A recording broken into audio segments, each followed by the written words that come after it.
শুরুতেই শিরোনাম। বুক ঠুকে তৃণমূল করুন, কিন্তু হিরোগিরি নয়। জয়ী বিজেপি বিধায়কদের মুখে শান্তির বার্তা, কড়া হুঁশিয়ারি নৌশাদের।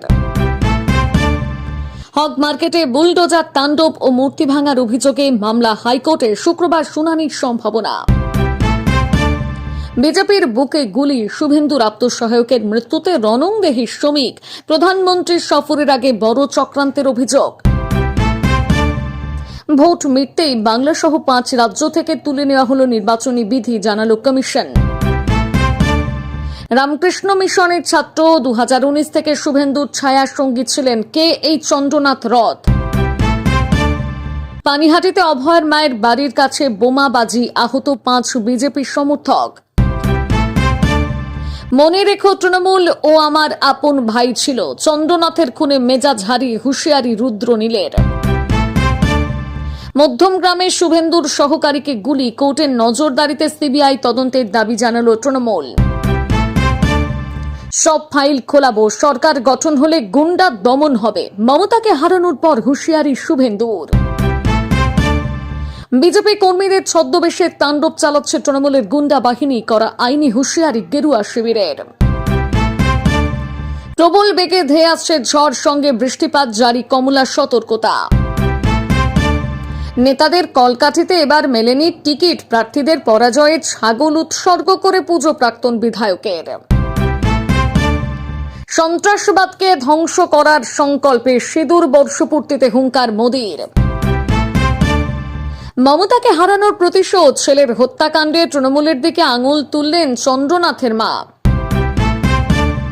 ব্যক্তিগত কারণে এসআইআর ট্রাইব্যুনাল ছাড়লেন কলকাতা হাইকোর্টের প্রাক্তন প্রধান বিচারপতি শিবজ্ঞানম। আপনি হারেননি, ইস্তফায় নারাজ মমতাকে কালীঘাটে গিয়ে পাশে থাকার বার্তা অখিলেশের। মমতাকে লাগাতার নিশানা, রাহুলের কথা শুনছেন না অবাধ্য অধীর। উপনির্বাচনে ছেলেকে প্রার্থী ঘোষণা, রেজিনগর ছেড়ে নওদায় থাকছেন হুমায়ুন। আমি ভবানীপুরে না জিতলে চন্দ্রনাথ টার্গেট হতো না, পোস্টমর্টেম হওয়ার পরই বিস্ফোরক শুভেন্দু। 100 আসনে কারচুপি, তৃণমূল সুপ্রিমোর নিশানায় এবার সুপ্রিম কোর্ট। পানিহাটিতে পরপর বোমা বিস্ফোরণ, আহত 5 বিজেপি কর্মী। 72 ঘন্টায় পাকিস্তানের আকাশ দখল করে ভারত, সিঁদুরে ভারতীয় সেনার সাফল্যকে কুর্নিশ মার্কিন সমর বিশেষজ্ঞের। সবচেয়ে বেশি নাম বাতিল, 13 আসনেই জিতেছে তৃণমূল। ভোটের ফল ভাঙল এসআইআর মিথ। বাংলায় পরবর্তী মুখ্যমন্ত্রীকে জল্পনা কল্পনা অনেক, শুভেন্দুকে করা না হলে বিজেপির সামনে চ্যালেঞ্জ কি? কিছু কুখ্যাত নেতার তেল খেয়ে খেয়ে দলটাকে লাটে তুলে দিল মমতা, বিস্ফোরক জহুর সরকার। পুলিশ ব্যর্থ হলে সিবিআই হবে, চন্দ্রনাথের মৃত্যু নিয়ে বিস্ফোরক দিলীপ ঘোষ। ছবি পোস্টার ছিড়ুন, তবে বাড়িতে ঢুকবেন না। আত্মসহায়ক খুন হওয়ার পরও কর্মীদের সংযত করলেন শুভেন্দু। প্রিয় দর্শক, এবার আসছি বিস্তারিত খবরে। ভোট মিটলেও রক্তের দাগ মুছল না বাংলায়। এবার খোদ শুভেন্দু অধিকারীর আত্মসহায়কের মৃত্যু নিয়ে সরগরম রাজ্য রাজনীতি। এই ঘটনায় শাসক দল তৃণমূলের বিরুদ্ধে বড়সড় চক্রান্তের অভিযোগ তুলল বিজেপি। বিজেপির রাজ্য সভাপতি তথা সাংসদ শ্রমিক ভট্টাচার্য সাফ জানালেন, এই হামলা কোনো সাধারণ অপরাধীর কাজ নয়, বরং এর পেছনে রয়েছে গভীর নীল নকশা। শ্রমিক ভট্টাচার্যের দাবি, যেভাবে গুলি চালানো হয়েছে এবং যে ধরনের অস্ত্র ব্যবহার করা হয়েছে তা থেকে স্পষ্ট যে এটি সুপরিকল্পিত হামলা। তিনি বলেন, সরাসরি বিজেপির বুকে গুলি মেরেছে ওরা। 2 দিন পরে প্রধানমন্ত্রীর শপথ গ্রহণ অনুষ্ঠান, আর তার আগেই এই কাণ্ড। এটা কি তবে কোনো বার্তা দেওয়ার চেষ্টা? তিনি সুর চড়িয়ে জানান, পুলিশ সিসিটিভি ফুটেজ দেখে তদন্ত শুরু করেছে। বিজেপি মনে করছে এটি ঠান্ডা মাথার পেশাদার অপরাধ। রাজ্যের আইন শৃঙ্খলার অবনতি নিয়ে ফের একবার সুর চড়িয়েছেন শ্রমিক। তার কথায়, রাজ্যে বর্তমানে কোনো সংবিধান নেই, চলছে চরম অরাজকতা ও অ্যানার্কি। মুখ্যমন্ত্রীর দিকে আঙুল তুলে তিনি বলেন, খোদ মুখ্যমন্ত্রীর সংবিধানের উপর প্রশ্নচিহ্ন বসিয়ে দিয়েছেন। পাশাপাশি বারাসাত এবং মধ্যমগ্রাম এলাকাকে অনুপ্রবেশকারীদের ডেরা হিসেবে চিহ্নিত করে তার দাবি, ভারতের যেখানে অনুপ্রবেশকারী ধরা পড়ে তাদের জাল নথির উৎস থাকে এই অঞ্চলে। এবারে নির্বাচনের ফলকে শ্রমিক দেখছেন রাজনৈতিক অপসংস্কৃতিকে ছুঁড়ে ফেলে দেওয়ার লড়াই হিসেবে। তিনি এই জয়কে ল্যান্ডস্লাইড জয় বলে দাবি করে একে ইলেকশন অফ রিজেকশন বা প্রত্যাখ্যানের ভোট বলে অভিহিত করেছেন। তার অভিযোগ, গত 15 বছরের তৃণমূল প্রশাসনকে ধ্বংস করে তাকে রাজনীতিকরণ করেছে। তিনি আরো বলেন, জিতেছি আমরা, আবার মরেছিও আমরা। 3 জন কর্মী ইতিমধ্যে মারা গিয়েছেন। আজ ফল উল্টো হলে 300 বিজেপি কর্মীর মৃত্যু হতো। বিস্ফোরক এই পরিস্থিতিতে বিজেপি কর্মীদের এখনই কোনো পাল্টা উত্তেজনায় পা না দিতে অনুরোধ করেছেন শ্রমিক। তিনি মনে করিয়ে দিয়েছেন যে বাংলার মানুষ শান্তি চান। তবে শাসক দলের উদ্দেশ্যে করা হুঁশিয়ারি দিয়ে তিনি বলেন, সিংহ স্থবির বলে যদি কেউ পদাঘাত করার কথা ভাবে তবে ভুল ভাবছে। নন্দীগ্রামের পর এবার ভবানীপুরে তৃণমূল সুপ্রিমো মমতা বন্দ্যোপাধ্যায়কে পরাজিত করে হ্যাট্রিক জয় ছিনিয়ে নিলেন শুভেন্দু অধিকারী। নির্বাচনী ফলাফল ঘোষণার পর নির্বাচন কমিশনের দপ্তরে গিয়ে কৃতজ্ঞতা প্রকাশ করেন তিনি। সেখানে উপস্থিত সাংবাদিকদের মুখোমুখি হয়ে তিনি অবাধ ও শান্তিপূর্ণ নির্বাচনের জন্য নির্বাচন কমিশন, কেন্দ্রীয় বাহিনী এবং পুলিশ প্রশাসনকে বিশেষ ধন্যবাদ জানান। এদিন শুভেন্দু অধিকারী ভবানীপুর কেন্দ্রের জয়ের প্রেক্ষাপটে ব্যাখ্যা করতে গিয়ে জানান, তিনি 15,105 ভোটে জয়ী হয়েছেন। তার দাবি, এবার ভবানীপুরে বহু মানুষ 10 থেকে 15 বছর পর নিজেদের ভোটে নিজে দিতে পেরেছেন, যাদের আগে ভোটদানে বাধা দেওয়া হতো। তিনি বলেন, বিশ্বের সর্ববৃহৎ গণতান্ত্রিক দেশের এই মহোৎসবে হাউজিং এর অনেক ভোটার আমাকে জানিয়েছে যে তারা দীর্ঘ সময় পর এবার ভোট দিতে পেরেছে। মমতা বন্দ্যোপাধ্যায় পদত্যাগ না করার সংক্রান্ত প্রশ্নে শুভেন্দু সাফ জানান, এই বিষয়ে লোকভবন ও রাজ্যপাল পদক্ষেপ করবেন এবং পশ্চিমবঙ্গের মানুষের কাছে মমতা বন্দ্যোপাধ্যায় এখন আর প্রাসঙ্গিক নন। ভোট পরবর্তী পরিস্থিতির কথা উল্লেখ করে শুভেন্দু বলেন যে 2021 বা 2023 সালের তুলনায় এবার বড় কোনো অপ্রীতিকর ঘটনা ঘটেনি। 2021 সালে 12,000 এসআইআর এবং 57 জনের মৃত্যুর পরিসংখ্যান টেনে তিনি জানান, এবার এখনো পর্যন্ত মাত্র 50টির মতন এফআইআর হয়েছে। কিন্তু কর্মীদের উদ্দেশ্যে করা বার্তা দিয়ে বলেন, আইন হাতে তুলে নেওয়ার কোনো প্রয়োজন নেই। অপরাধীদের পাপী বলে সম্বোধন করে তিনি জানান যে আগামীতে সরকার গঠন হলে ভারতীয় ন্যায় সংহিতা অনুযায়ী যথাযথ ব্যবস্থা নেওয়া হবে এবং মহা জঙ্গলরাজ শেষ করে গুন্ডা দমন করা হবে। এই প্রথম বাংলা জয়, প্রত্যাশার চেয়েও ভালো ফলাফল। কে হবেন পশ্চিমবঙ্গের মুখ্যমন্ত্রী তা নির্বাচন করতে বিজেপির শীর্ষ নেতৃত্বে বঙ্গে ভিড় জমাচ্ছেন। কেন্দ্রীয় স্বরাষ্ট্রমন্ত্রী অমিত শাহ সম্ভবত আজ কলকাতায় আসছেন। এছাড়া ওড়িশার মুখ্যমন্ত্রী মোহন চরণ মাঝি এই প্রক্রিয়া তদারকি করতে তৎপর। বাংলার পরবর্তী মুখ্যমন্ত্রী কে হতে পারে তা নিয়ে এখন জোর জল্পনা কল্পনার খেলা চলছে। কারো কারো মতে বিদায়ী মুখ্যমন্ত্রী মমতা ব্যানার্জির স্থলাভিষিক্ত হিসেবে একজন মহিলাকে বেছে নেওয়াটা সবচেয়ে মানানসই হবে।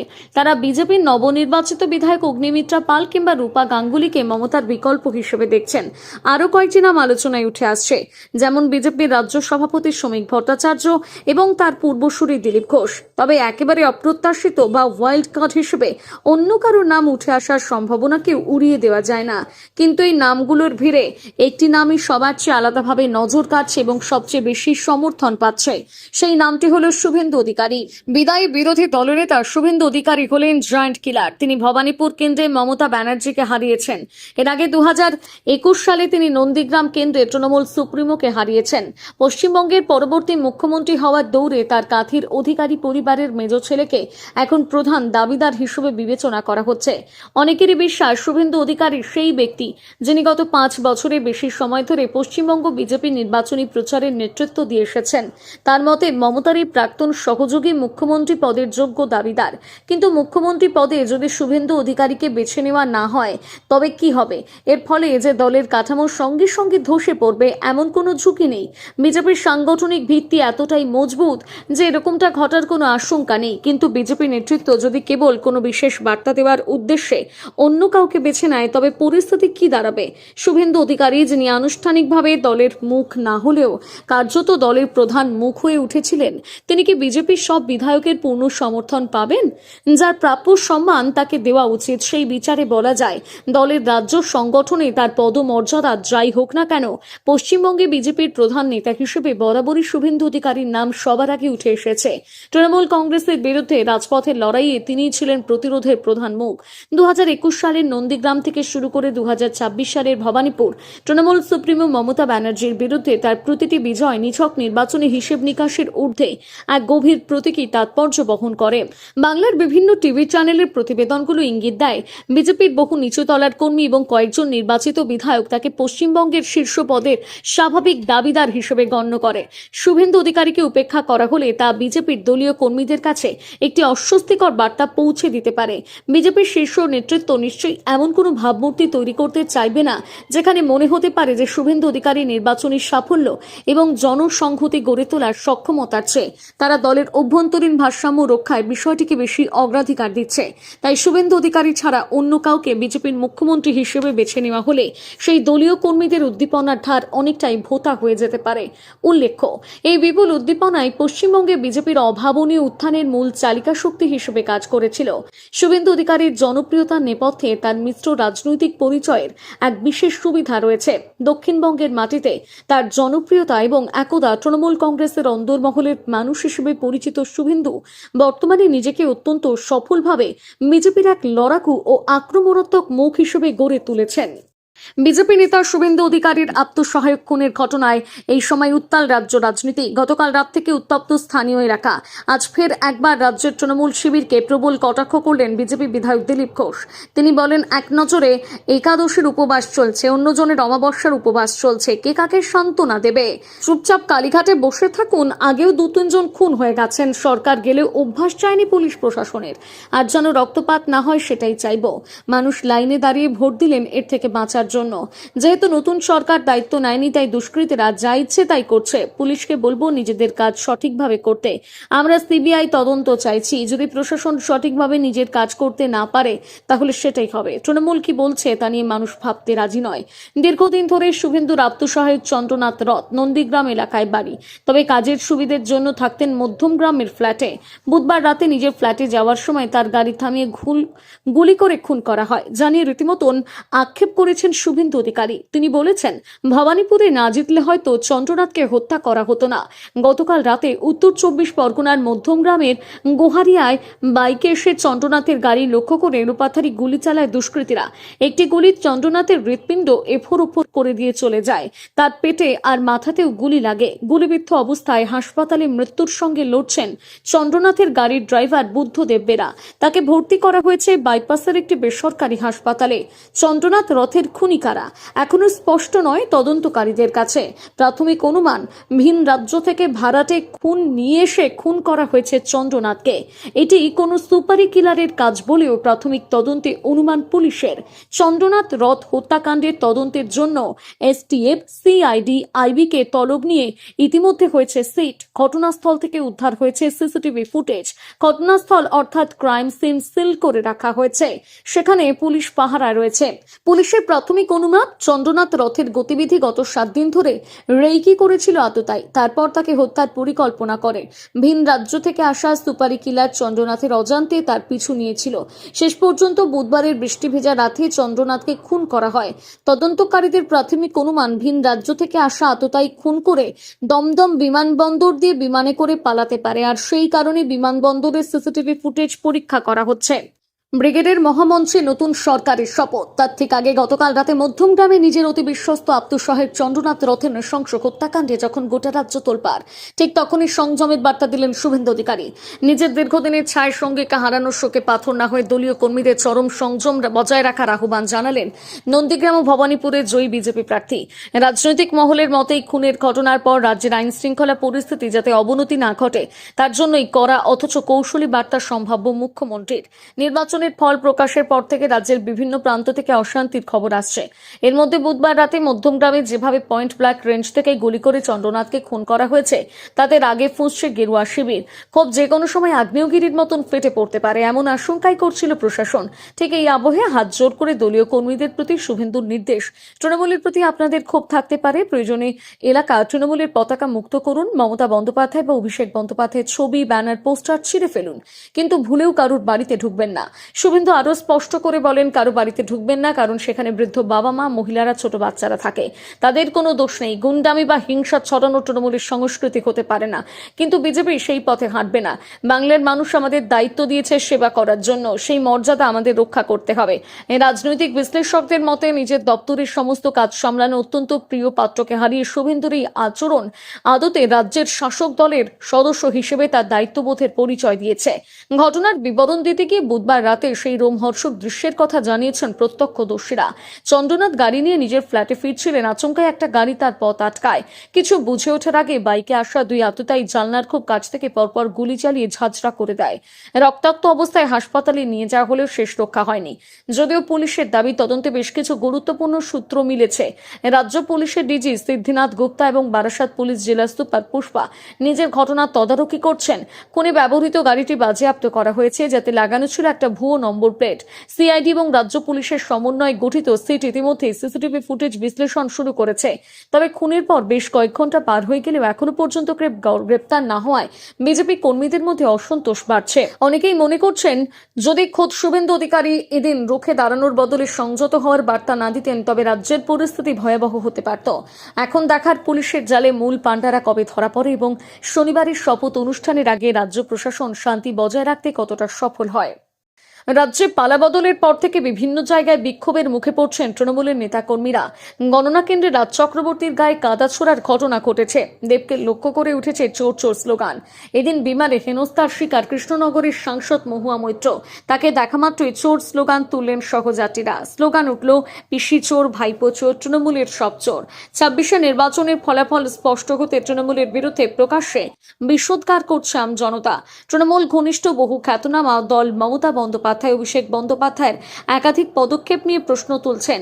গণনার দিন ফলাফল স্পষ্ট হতে বহু প্রার্থীকে দেখে চোর স্লোগান তুলেছে আম জনতা। দেব যাকে এক নজর দেখার জন্য ঘন্টার পর ঘন্টা চড়া রোদে অপেক্ষা করতেন অনুরাগীরা, তার উদ্দেশ্যে উঠেছে চোর চোর স্লোগান। সম্প্রতি একটি ভাইরাল ভিডিওতে দেখা গিয়েছে কার্যত টি শার্টে মুখ ঢেকেছেন সুপারস্টার। রাজ্যের বিভিন্ন প্রান্তে এই ধরনের ঘটনা ঘটেই চলেছে। এসবের মাঝে গতকাল বিমানে শপথ করেছিলেন কৃষ্ণনগরের সাংসদ। তাকে দেখামাত্রই আসন ছেড়ে উঠে দাঁড়ান সহযাত্রী, তোলেন চোর চোর স্লোগান। বলা হয়, পিসি চোর, ভাইপো চোর, তৃণমূলের সব চোর। স্বাভাবিকভাবে চরম অস্বস্তিকর পরিস্থিতি তৈরি হয়। আসনে বসে পড়েন মহুয়া। বিমান সেবিকারা গিয়ে আয়ত্তে আনেন পরিস্থিতি। ইতিমধ্যে সোশ্যাল মিডিয়ায় ভাইরাল সেই ভিডিও। এসআইআর এর ট্রাইব্যুনাল থেকে ইস্তফা দিলেন কলকাতা হাইকোর্টের প্রাক্তন প্রধান বিচারপতি টি.এস. শিবকানম। কমিশন সূত্রে খবর, ব্যক্তিগত কারণ দেখিয়ে এসআইআর এর আপিলের ট্রাইব্যুনাল থেকে সরে দাঁড়ালেন কলকাতা হাইকোর্টের অবসরপ্রাপ্ত প্রধান বিচারপতি টি.এস. শিবকানম। সুপ্রিম কোর্টে পদত্যাগপত্র পাঠালেন তিনি। নির্বাচন কমিশনকে জানিয়ে দিয়েছেন, এসআইআর পর্বে সুপ্রিম কোর্টের নির্দেশ অনুযায়ী 3 বিচারপতির কমিটি গঠন করেছিল কলকাতা হাইকোর্ট। বিচারাধীন তালিকা থেকে বাদ পড়া প্রায় 27 লক্ষ নাগরিকের নথি ট্রাইব্যুনাল কিভাবে বিশ্লেষণ করবে তারই এসওপি তৈরি করতে সেই কমিটি গঠন করা হয়। সেই কমিটিতে ছিলেন কলকাতা হাইকোর্টের অবসরপ্রাপ্ত প্রধান বিচারপতি টি.এস. শিবকানম। 28শে ফেব্রুয়ারি নির্বাচন কমিশনের প্রকাশ করা এসআইআর তালিকায় বিবেচনাধীন 60,06,675 জন ভোটারের নাম ছিল। সুপ্রিম কোর্টের নির্দেশে সেই ভোটারের তথ্য যাচাই করে নিষ্পত্তি করেন বিচার বিভাগীয় আধিকারিকরা। ট্রাইব্যুনাল সক্রিয়তায় বিবেচনাধীন তালিকা থেকে ভোটার তালিকায় ফিরেছে 32,68,119 জনের নাম। বাদ পড়া ভোটারদের ট্রাইব্যুনালে আবেদনের সুযোগ রয়েছে। ট্রাইব্যুনালে আসা ভোটারদের আবেদনগুলো শোনার দায়িত্বে ছিলেন প্রাক্তন বিচারপতি শিবকানম। ইতিমধ্যে ট্রাইব্যুনালের নথি যাচাইয়ের পরে 2টি তালিকা প্রকাশ করা হয়েছে। তবে যাচাইয়ের পর্ব এখনো শেষ হয়নি। এর মধ্যেই ধাক্কা। ট্রাইব্যুনাল থেকে সরে দাঁড়ালেন অবসরপ্রাপ্ত প্রধান বিচারপতি টি.এস. শিবকানম। কমিশন সূত্রে খবর, শিবকানমের ইস্তফার পর এই পদে অন্য কোনো অবসরপ্রাপ্ত বিচারককে নিযুক্ত করা হবে। 2021 সালে 2রা মে বিধানসভা নির্বাচনের গণনা চলাকালীন মগরাহাট পশ্চিমবঙ্গের বিজেপি প্রার্থী ধূর্যটি সাহাকে বেধড়ক মারধরের অভিযোগ উঠেছিল তৃণমূল আশ্রিত দুষ্কৃতীদের বিরুদ্ধে। হাসপাতালে মৃত্যু হয়েছিল প্রার্থীর, তারপর পেয়েছিল 5 বছর। রাজ্যে পালাবদল হয়েছে, ক্ষমতায় এসেছে বিজেপি। এবার বাবার খুনিরা শাস্তির পাবে, আশায় বুক বাঁধছে মৃতের মেয়ে। ভোটের বাংলায় অশান্তি নতুন নয়, আক্রমণ পাল্টা আক্রমণের ঘটনা লেগেই থাকে। 2021-এর বিধানসভা নির্বাচনে গণনার দিন উত্তপ্ত হয়ে উঠেছিল মগরাহাট। মগরাহাট পশ্চিমের বিজেপি প্রার্থী ধৈর্যটি সাহা ছিলেন গণনা কেন্দ্রে। স্বাভাবিক নিয়মেই ফোন তার কাছে ছিল না। হঠাৎ সংবাদ মাধ্যমের পরিবারের সদস্যরা দেখেন প্রার্থীকে বেধড়ক মারধর করা হচ্ছে। সহযোদ্ধারা অচৈতন্য অবস্থায় তাকে উদ্ধার করে হাসপাতালে নিয়ে যাওয়ার চেষ্টা করে। সেখানেই পদে পদে বাধার সম্মুখীন হতে হয় তাদের। কোনো রকমে ঘুরপথে হাসপাতালে পৌঁছানো হয় প্রার্থীকে। শুরু হয় চিকিৎসা, থানার দ্বারস্থ হয় পরিবার। মৃতার মেয়ে জানান তারপর থেকে শুরু অন্য লড়াই। ক্রমাগত অভিযোগ তুলে নেওয়ার জন্য শুরু হয় চাপ দেওয়া, খুনের হুমকি দেওয়া হয়। 4 মাস হাসপাতালে থাকার পর মৃত্যু হয় ধৈর্যটি সাহার, কিন্তু তাতেও হুমকি হেনস্থা থেকে রেহাই মেলেনি পরিবারের। এরপর পেরিয়েছে 5 বছর, সদ্যই শেষ হয়েছে বাংলার বিধানসভা নির্বাচন পর্ব। তৃণমূলকে উৎখাত করে বাংলার মানুষের রাজ্যের ভার দিয়েছে বিজেপির হাতে। এতেই আনন্দে ভাসছেন মৃতের পরিবারের সদস্যরা। মৃতার মেয়ে বলছেন, ফলাফল দেখে খুব কেঁদেছি, বাবা ফিরবে জানি না, কিন্তু এবার বদলা চাই। বিজেপির সরকারের কাছে একটাই আর্জি, আমার বাবার মৃত্যু যেন বিচার হয়, অভিযুক্তরা যেন এবার অনন্ত শাস্তি পায়। উল্লেখ্য, গোটা বাংলায় ধরাশায়ী অবস্থা হলেও এবারও মগরাহাট পশ্চিম আসনটি নিজেদের দখলে রেখেছে তৃণমূল।